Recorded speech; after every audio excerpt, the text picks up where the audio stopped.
हा बोल रे सिद्धेश. अरे इथेच आहे आपल्या नवीन दुकानाच्या खाली. अरे कुठे काय, पुष्पक बिल्डिंग खाली. थांब मी जरा कॉल करतो तुला. थांब थांब थांब.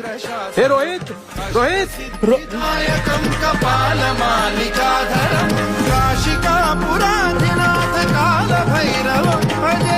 काय रे बाई, घरी कधी आला तू? दादा, अरे अरे तुलाच फोन ट्राय करत होतो कधीपासून. ही बातमी वाच. आता तू पुष्पक बिल्डिंग मध्ये होता ना आपल्या नवीन दुकानावर. अरे ती बिल्डिंग कोसळली 15 मिनिटापूर्वी. काय? अरे मग तर तुझे आभार मानले पाहिजेत. तुम्हाला तर रस्त्याच्या कोपऱ्याला दिसलाच नसतास तर मी तुझ्या मागे आलोच नसतो. अरे तिकडेच उभा राहिलो असतो बिल्डिंग खाली. मी तर तासाभरापूर्वीच घरी आलोय. काय? बरं हे घे.